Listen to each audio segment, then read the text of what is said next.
Nous sommes le 31 janvier 2025. Bonjour à tous et bienvenue dans le 13h de RTI 1, accessible aux sourds et aux malentendants. Et pardon pour ces 2 petites minutes de retard. L'accès au logement en Afrique francophone reste un défi majeur, mais aussi un levier essentiel pour le développement économique. Pendant 48 heures, experts et acteurs du secteur échangent sur des solutions durables. Robert Mambé-Begré a marqué sa présence à cette rencontre pour réaffirmer l'engagement de la Côte d'Ivoire en faveur d'un habitat accessible. Dans le district d'Abidjan, plusieurs Fatchan et Aquier viennent de recevoir des véhicules neufs, une initiative du ministre-gouverneur Brahima Cissé Bakongo pour améliorer leurs conditions de travail et leur mobilité. La cérémonie s'est tenue en présence du Premier ministre, Robert Mambé-Begré. On vous fera revivre les temps forts de la remise de dons. Alors que l'insécurité persiste dans l'est de la RDC, la communauté de développement d'Afrique australe tient un sommet extraordinaire ce vendredi à Harare, au Zimbabwe. Objectif, décider de l'avenir de sa mission militaire dans la région. Dans le même temps, la communauté d'Afrique de l'Est plaide pour un sommet conjoint en urgence. Et bien d'autres sujets à suivre dans cette édition. Bienvenue donc à tous. L'accès au logement reste un défi majeur en Afrique francophone, mais aussi un moteur essentiel du développement économique. C'est autour de cette problématique que se tiennent 48 heures d'échange entre experts et acteurs du secteur. Le Premier ministre Robert Mambé-Begré a pris part à cette rencontre pour réaffirmer l'engagement de la Côte d'Ivoire en faveur d'un logement accessible et durable. Précision, Abdoulaye Koné sur des images de Zakaria Traoré. Le Centre pour le financement du logement abordable en Afrique et son partenaire de l'Union africaine pour le financement du logement sont à Abidjan. Pendant 2 jours, les assises vont ouvrir le débat sur le rôle crucial du logement abordable dans l'économie africaine et les mécanismes visant à optimiser son impact et son efficacité. Le souci premier du CAF autour de la conférence que nous organisons pour ces 2 jours est d'aboutir à des conclusions de qualité qui pourront contribuer à restaurer le financement du logement dans la juste priorité qu'elle mérite dans la formulation des politiques publiques de financement du développement. Notre objectif est de renforcer les capacités des acteurs locaux et nationaux, d'encourager les partenaires transversaux et de plaider pour des politiques publiques ambitieuses et adaptées aux spécificités de chaque pays. Sur la question, les experts de l'UEMOA appellent à la définition d'une armature urbaine régionale. Les initiatives butent sur les lacunes de la planification territoriale induite par l'insuffisance des données fiables sur le foncier. C'est dans ce contexte que la commission de l'UEMOA, avec l'appui du groupe de la Banque mondiale, a soutenu la mise en place du Centre d'excellence de l'habitat à vocation régionale dans le cadre de la mise en œuvre du projet d'assistance du don IDA pour l'accès au financement du logement abordable dans l'espace UEMOA. En ce qui concerne la Côte d'Ivoire, le ministre de la Construction, du Logement et de l'Urbanisme a souligné les réformes apportées dans le secteur afin de relever les défis. Les investisseurs dont la présence est essentielle doivent être rassurés avant de s'engager et ensuite doivent être sereins dans l'exécution de leurs projets. À cet effet, nous avons développé des outils modernes, dont le système intégré de gestion du foncier urbain, SIGFU, qui simplifie les procédures administratives et renforce la sécurité juridique des titres fonciers délivrés. Ce système garantit la sécurité des transactions foncières jusqu'à la signature électronique des titres de propriété, ce qui réduit considérablement les temps de traitement tout en renforçant la sécurité des actes à travers la traçabilité permise par ce système. C'est le Premier ministre qui a présidé la cérémonie. Le chef du gouvernement dit attendre beaucoup de cette rencontre régionale. Le logement constitue un accélérateur du bien-être de l'individu. Le logement contribue à nous approprier ce que nous appelons le développement durable. C'est pourquoi certains calculs ont montré que quand on dépense 1 franc dans les bâtiments, notamment dans le logement, cela multiplie par 4 la gestation de toute l'économie. Est-ce que le logement est budgétivore? Autrement dit, doit-on avoir peur de parler du logement dans nos économies? C'est ça la première question. La deuxième question qui se cache, c'est de savoir si en réalité et finalement, le logement n'est pas une opportunité. Voilà les 2 vraies questions qui nous réunissent ce matin. Cet événement international rassemble à Abidjan plus de 200 décideurs politiques, experts, financiers et acteurs du logement. Tous apporteront leurs idées pour stimuler la croissance économique et améliorer la qualité de vie des populations d'Afrique. Et toujours en lien avec le développement et l'amélioration des conditions de vie, on s'intéresse à un geste fort en faveur de la chefferie traditionnelle. Et dans le district autonome d'Abidjan, plusieurs chefs Atchan et Akie viennent de recevoir des véhicules flambant neufs, une initiative du ministre-gouverneur Ibrahima Cissé Bakongo pour leur permettre d'accomplir leur mission dans de meilleures conditions. Une cérémonie qui s'est déroulée sous la présidence du Premier ministre Robert Mambé-Begré. Retour sur cette remise de dons, toujours avec Abdoulaye Koné et Zakaria Traoré. Ils sont au total 95 chefs Atchan et Akie répartis sur l'ensemble du district autonome d'Abidjan. Ils ont reçu ce jeudi chacun un véhicule, une dotation en carburant et une assurance automobile. Un don qui les réjouit. Les chefs coutumiers Atchan et Akie ici présents du district autonome d'Abidjan s'engagent à prendre soin de ces véhicules et à bien les utiliser. Par ce geste, aujourd'hui, une page de l'histoire des peuples du district autonome d'Abidjan s'est écrite avec une encre de couleur du printemps, annonçant d'autres lendemains encore radieux. La loi du 14 juillet 2014 portant statut des rois et chefs traditionnels autorise ces gardiens de la tradition à participer à des conditions fixées par celle-ci à l'administration du territoire afin de renforcer la paix et la cohésion sociale. La remise de dons qui nous réunit vient consolider la collaboration et la confiance entre le district autonome d'Abidjan que j'ai l'honneur de diriger et les communautés autochtones Atchan et Akie que vous représentez, chers chefs. Monsieur le Premier ministre, je vous prie de transmettre en mon nom et au nom des communautés Atchan et Akie nos hommages déférents à son Excellence, Monsieur le Président de la République, Alassane Ouattara. Ces véhicules offerts à ces auxiliaires de l'administration ivoirienne s'inscrivent dans la vision du chef de l'État, le président Alassane Ouattara. La politique ne se fait pas au hasard. Ce n'est pas une somme de bavardage, ni une somme de manifestation de son propre ego. C'est s'humilier devant ses parents pour dire « je n'ai pas encore tout fait ». Même si j'ai fait, je n'ai pas encore tout fait. Et je dois toujours continuer à faire ce que je dois faire. Voici la politique. Et le président Alassane insiste toujours, pendant le conseil des ministres, il nous demande d'être des gens humbles, qui savent écouter les populations et qui savent détecter ceux dont les populations ont le plus besoin. Que Dieu bénisse tout ce qui vous a été donné. Arrivez au village, appelez les chefs religieux musulmans, catholiques, méthodistes, haristes, ils vont prier dessus pour que vous utilisez bien ces véhicules pour servir les différents villages. Le ministre-gouverneur Ibrahima Cissé Bakongo a été fait chef traditionnel. Il a annoncé la construction d'un siège pour la chefferie Atchan et Akie à Akandje, dans la commune de Bingerville.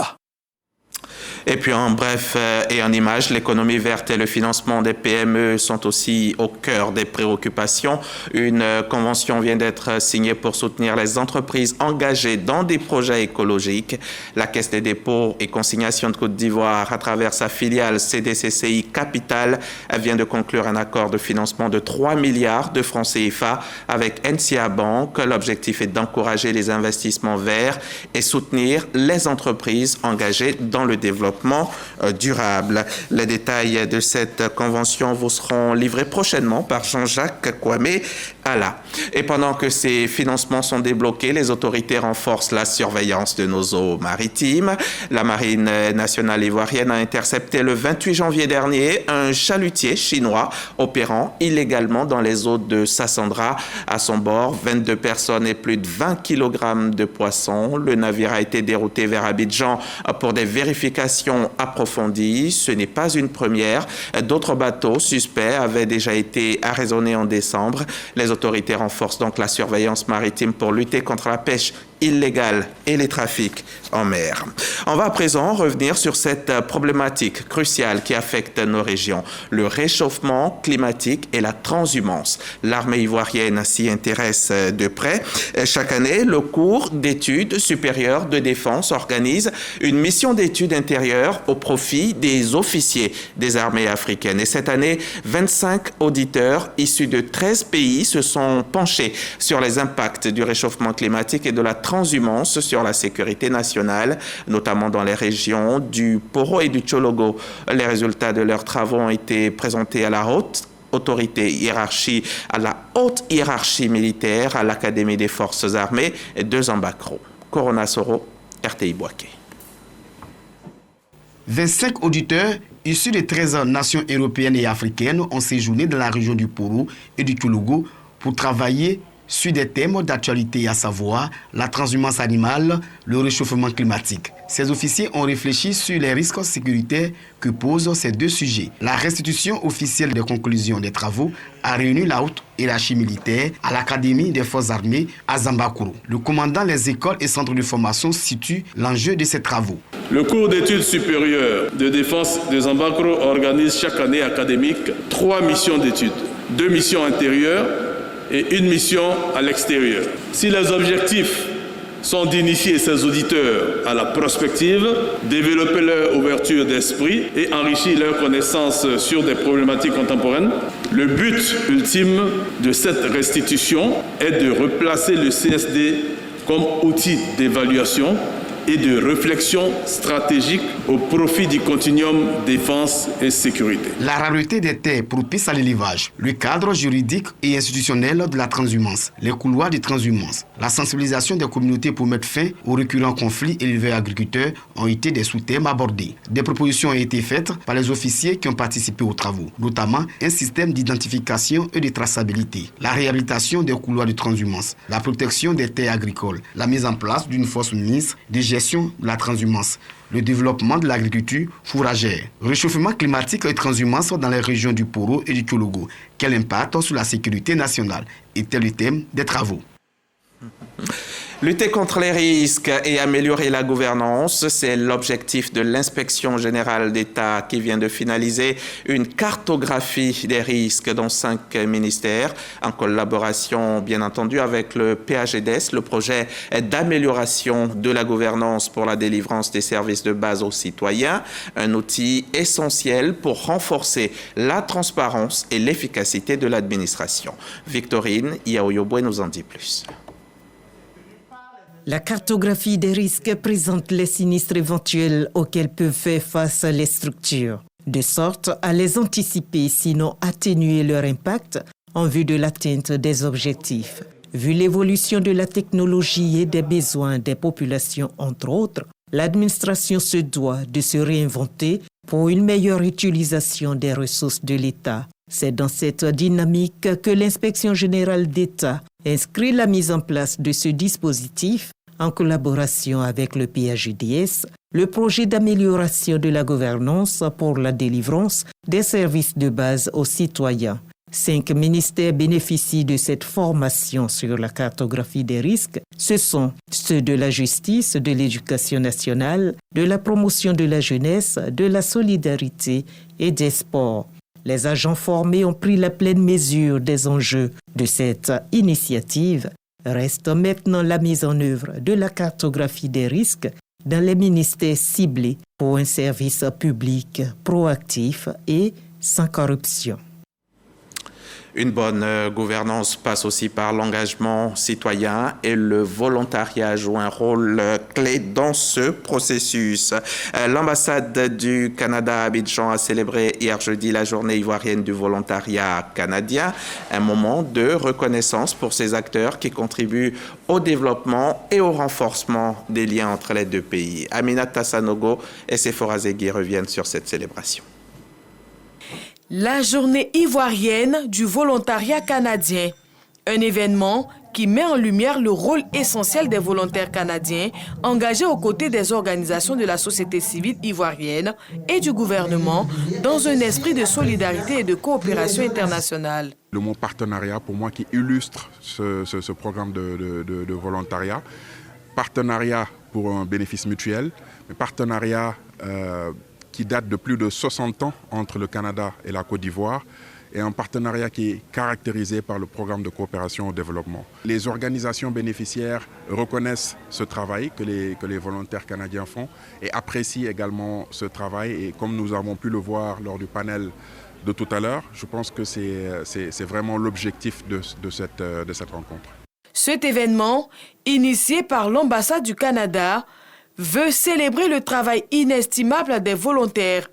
Depuis plusieurs années, ces derniers apportent leur expertise dans divers secteurs clés, de la santé à l'éducation, en passant par le développement durable et la gestion des ressources humaines. C'est une opportunité pour nous de célébrer nos volontaires, de célébrer cette collaboration étroite entre la Côte d'Ivoire et le Canada. Donc les volontaires, ce sont des gens d'expérience qui viennent en Côte d'Ivoire à la demande d'institutions, d'ONG ivoiriennes. Et ce sont ces ONG qui identifient des besoins précis auxquels les volontaires, donc des gens d'expérience, peuvent appuyer. Pour nous, c'est vraiment une approche holistique pour aider non seulement à la création d'emplois durables en Côte d'Ivoire, mais aussi à l'accompagnement d'ONG et d'institutions dans le cadre d'un partenariat d'égal à égal. À travers leur mission, ces volontaires ont non seulement apporté des solutions pratiques, mais ont aussi tissé des liens solides entre la Côte d'Ivoire et le Canada. Leur travail contribue à la création de nouvelles perspectives pour les jeunes Ivoiriens, tout en favorisant l'échange interculturel. Et c'est clair, inspirer, motiver, inciter les jeunes à croire en leurs rêves, c'est aussi un levier de développement. C'est tout le sens du Forum Inspire 2025, cette deuxième édition qui a réuni experts, entrepreneurs et jeunes autour de la scolarisation des filles et de l'autonomisation des femmes. Cela à travers donc des modèles de réussite et la promotion des valeurs de travail. Une initiative qui met en avant la persévérance et l'excellence comme clé de réussite. Compte rendu, Frédéric Gorebi, Davis Oyo. Promouvoir les modèles de réussite africains afin de transmettre des valeurs de travail, d'abnégation et de persévérance à la jeunesse, c'est toute la quintessence de la deuxième édition du forum de discussion et d'échange Inspire. Nous avons tous un devoir de transmission à la plus jeune génération pour qu'ils comprennent un peu notre expérience, pour qu'ils apprennent de cette expérience-là. Durant cette journée rythmée par des ateliers de formation, les organisateurs ont émis le vœu de mettre en place un espace entièrement dédié à l'éducation de la jeune fille avec l'appui de plusieurs partenaires techniques et financiers. Nous avons décidé de sponsoriser cet événement parce que nous croyons au projet de développement des jeunes filles, l'autonomisation de ces filles-là. Donc écouter des leaders comme Mme Kramoko aujourd'hui est une vraie opportunité et nous serons toujours disponibles. Outre les aspects de mentoring, Inspire contribue à l'encadrement des jeunes, leur permettant d'acquérir des compétences professionnelles essentielles et des prises en charge scolaires. Inspire, c'est parti vraiment d'un constat que nous avons une jeunesse qui manque de repères, de vrais repères, donc de personnes qui se sont battues, qui ont travaillé, qui ont fait preuve d'abnégation et de courage pour arriver là où elles en sont aujourd'hui. On a réussi à obtenir 29 bourses d'études qu'on a accordées à des lycéens, à des lycéennes et des collégiens. Avec son son triptyque éduquer, encadrer et former, Inspire souhaite contribuer à la valorisation de la main-d'œuvre africaine à l'international. L'alcoolisme chez les jeunes, un phénomène qui inquiète de plus en plus en Côte d'Ivoire, entre consommation précoce, abus et conséquences parfois dramatiques. Les chiffres sont alarmants. Pour sensibiliser et prévenir ce fléau, l'ONG Lutte contre la consommation abusive d'alcool en Côte d'Ivoire a organisé une journée de réflexion cette semaine à Abidjan, une rencontre qui a réuni acteurs de la santé, éducateurs et jeunes avec l'objectif de réduire les risques liés à l'alcool chez les élèves. Le reportage signé Aurore Bobia, Diarasoba Ami et Apollinaire Zier vous sera proposé dans nos prochains journaux. D'ici là, on va rire un peu. Après Yamoussoukro, le Bonjour Tour 2025 a marqué une nouvelle étape à Katiola, dans la région du Hambol. Une escale festive qui a rassemblé une foule enthousiaste sur l'espace public de la poterie. Une initiative du vice-président Tiemoko Meliakone qui a offert gracieusement cet événement aux habitants de Katiola. Parc Gassoro-Kone nous plonge dans l'ambiance de cette rencontre avec le public. Place de la poterie de Katiola, il est 10h. Les techniciens de la radiodiffusion télévision ivoirienne sont à la tâche. Le spectacle est offert par le vice-président de la République de Côte d'Ivoire, Tiemoko Meliakone, en visite de travail dans la région du Hambol. Non loin des techniciens, l'équipe de production en pleine réunion. 20h, la place de la poterie affiche complet. Katiola s'est mobilisé pour la circonstance. Le spectacle peut commencer. Le représentant du directeur général de la RTI se félicite de la forte mobilisation. Le groupe RTI, avec à sa tête, le directeur général veut saluer le Hambol. Nous sommes honorés. L'humour nous rassemble.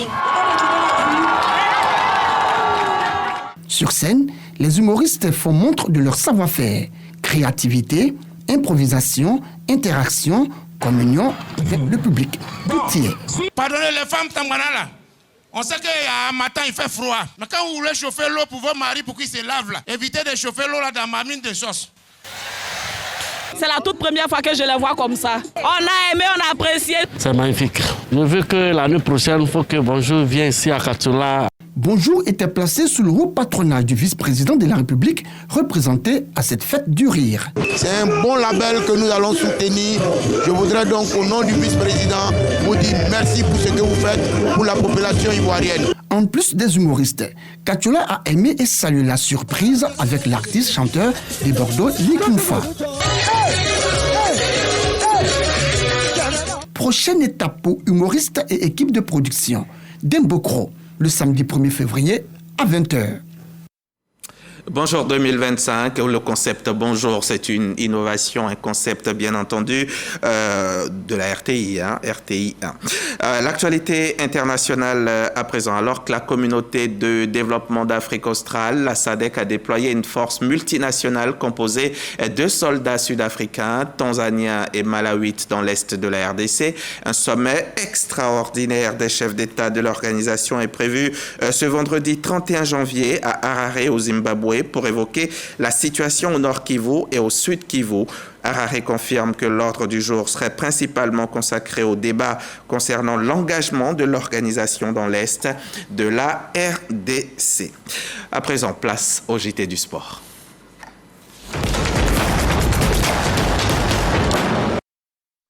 Samuel Metch nous a rejoint en plateau. Merci beaucoup Samuel, bienvenue.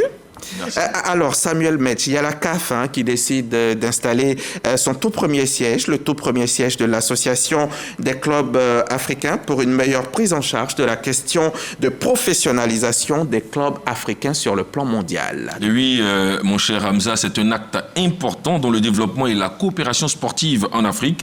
Effectivement, la Confédération africaine de football, dans son processus de développement du football africain et surtout des clubs du continent, décide d'installer le premier siège de l'association des clubs africains à Rabat au Maroc afin que les clubs africains soient outillés et plus compétitifs sur le plan mondial. Cette cérémonie s'est tenue donc en marge du tirage au sort de la CAN 2025 en présence de Kati Touré Kodo et d'Arsène Kouassi. Le point.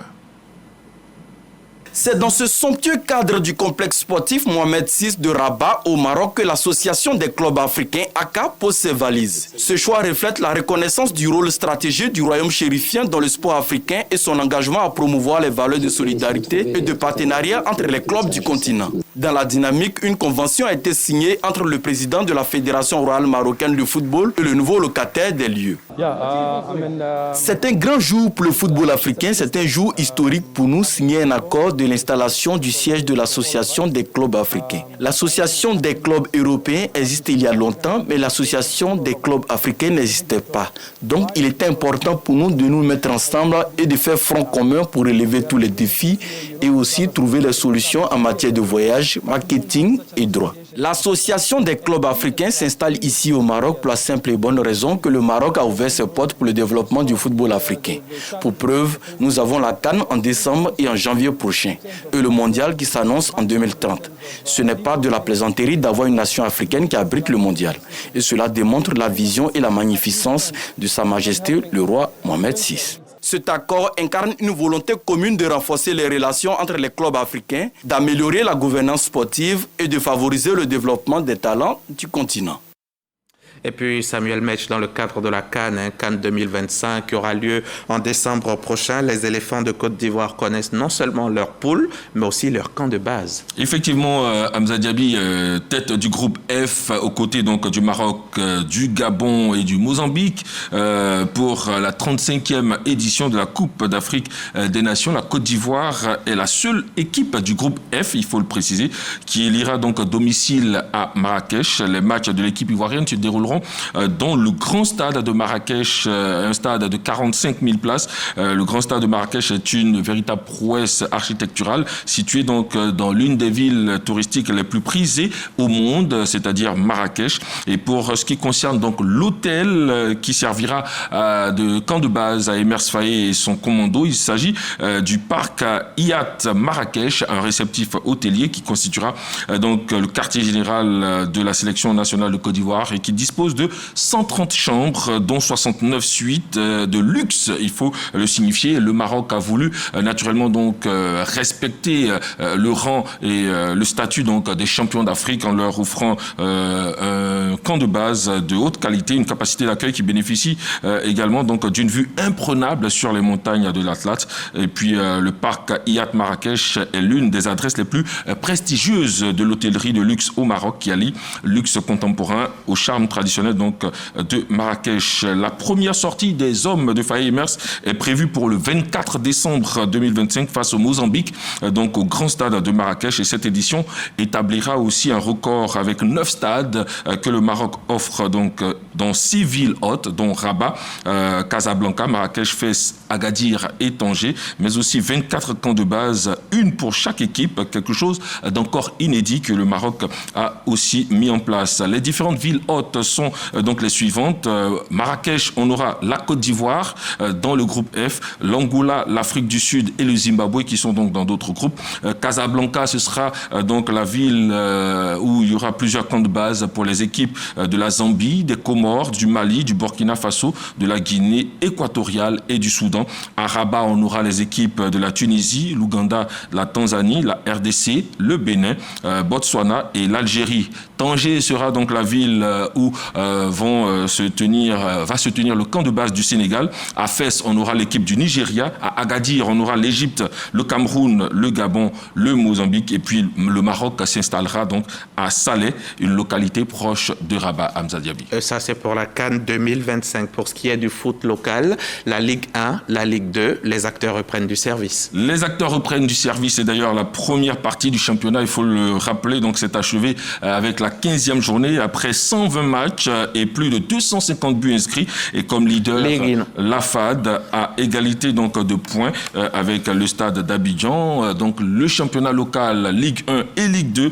reprend du service ce week-end. C'est la reprise donc avec la 16e journée qui démarre ce samedi 1er février. Et on aura des affiches SOA face à l'AS Denguélé à Yamoussoukro à 15h30. Le stade d'Abidjan donc sera face au FC San Pedro au stade Alassane Ouattara d'Ebimpe à 15h30. Et puis à 18h, nous aurons Oza face à Iska à Ebimpe, un match que vous pourrez suivre sur la 3. Le dimanche 2 février, Afad Racing Club à Ebimpe, 15h30, également à suivre en direct sur la 3. Et le CO Korogo sera face à l'ASEC Mimosa le même dimanche à 15h30. Hamza Diaby.